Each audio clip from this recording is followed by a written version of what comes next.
Hi Cougars, today is Tuesday, September 3rd. I'm Sean Montiel. I'm Montserrat Perez, and you're watching Cougar News Network.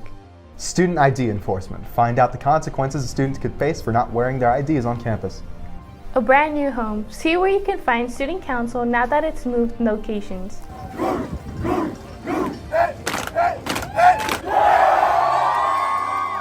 Football is back. A recap of Franklin's first football game of the season against Chapin.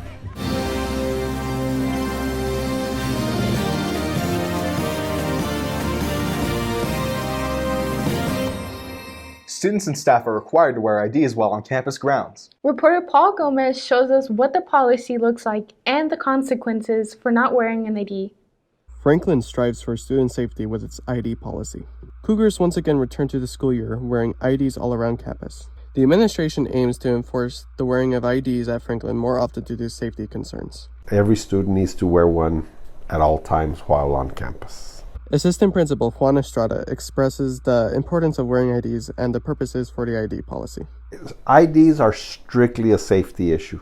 More and more with what's going on in the world today, we need to ensure that everyone who is on campus belongs on campus. I want the students to understand that anytime there's a student on campus who does not belong on campus, 99 times out of 100, it's not for a good thing and something will end up happening. Okay, whether it's a fight or they're here to make some deal or something.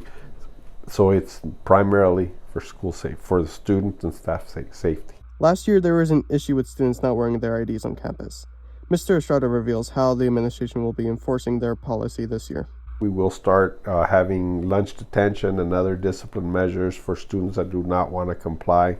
And unfortunately, it's a small nucleus of students that don't want to comply, and those are the ones that we're going to have to crack down on. On August 22nd, 2024, there was an incident on campus. Previously, students were opposed to the wearing of IDs. However, due to the incident, some students have changed their minds. There need to be stricter policies applied because right now anyone, as we can see, can get on campus, but wearing the IDs helps us know who's actually a Franklin student, which can be more effective.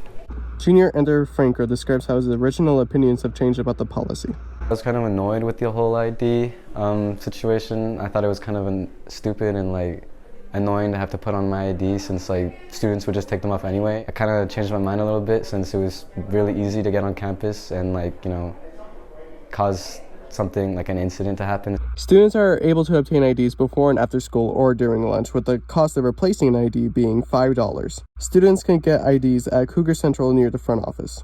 This is Paul Gomez reporting. Student Council has moved to a bigger location. You can now find the Stuco room in East 187. Stuco was originally in a smaller space in the west hallway by the cafeteria.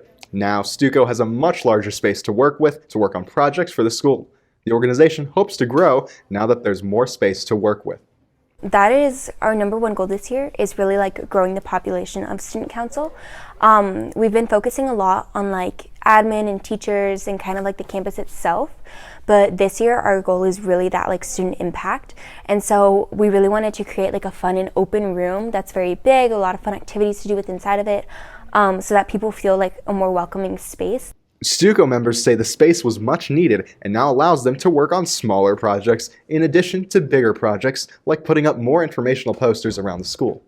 Seniors are beginning their last year of high school and enjoying the sunrise together as a class of 2025. Senior Sunrise was held Friday, August 30th at the football stadium. Students were encouraged to wear white. The students also donated their children-themed backpacks that they've been bringing to school since the beginning of the school year. Seniors say they were excited to make memories with their friends as part of their last year of high school. I'm pretty excited for the Senior Sunrise. There's a lot of people out here, so I think I would be pretty excited to be out here, you know what I'm saying? It's been pretty chill. It's nice to see everyone again.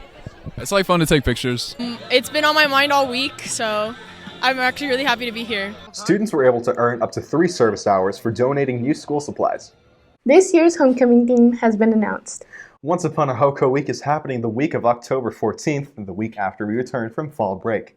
Homecoming Parade will be held Wednesday, October 16th. The pep rally will be Friday, October 18th. Franklin will battle Socorro later that day for the homecoming football game.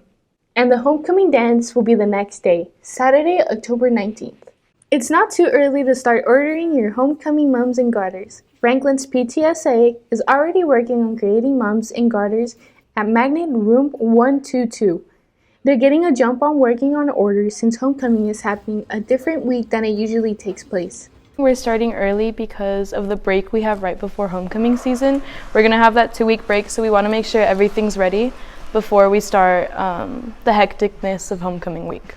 You're also welcome to volunteer in the mum room to earn the volunteering hours.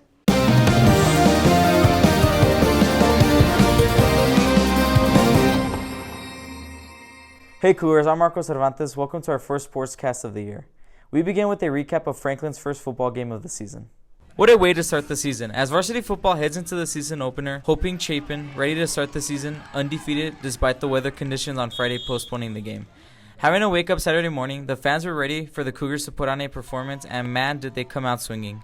Coming out victorious 56-14 to start off the season, with incredible performances from Jason Villagrana recording an interception and Santiago Perez both recording an interception and a receiving touchdown. Plus 2 rushing touchdowns from Atreyu de la Riva, along with Ernie Powers having 136 rushing yards, averaging 9.7 yards per carry, and on top of that, having 3 touchdowns on the day to make the run attack the story of the game.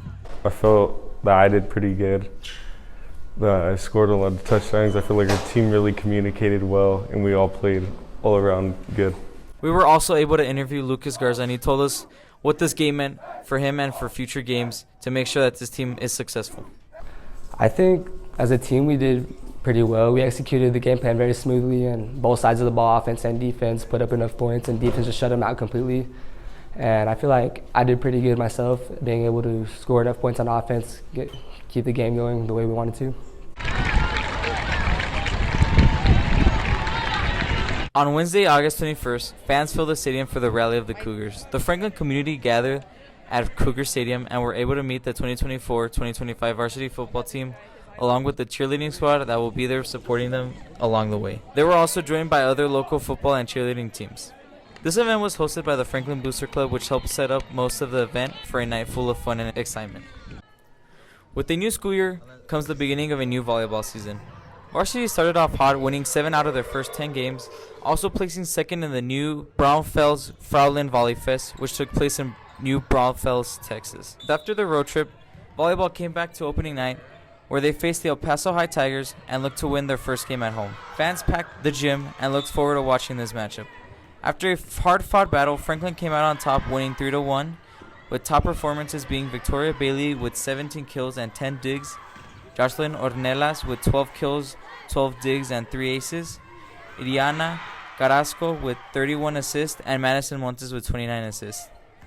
Now varsity volleyball has a 23-6 record as it faced Laredo today at 7 for Coach Diane Hester's tribute game, where the team, fans, and staff will honor Coach Diane Hester with the ceremony starting at 6:30 in the Magnet Gym before the game begins. Come out and show your support. That's all for this week's sports news. I'm Marco Cervantes, now to weather with Diego Valadez. I'm Diego Valadez, and welcome to your weekly weather report. On Tuesday, we're going to have a high of 84 and a low of 61. On Wednesday, a high of 87 and a low of 61. On Thursday, a high of 88 and a low of 62. On Friday, a high of 88 and a low of 63. And on Saturday, a high of 89 and a low of 64. It's going to be sunny all week. Thank you for watching, and back to Sean and Monse. That's all for this week, Cougars, and as always, I'm Sean Montiel. I'm Montserrat Perez. Thanks for watching Cougar News Network.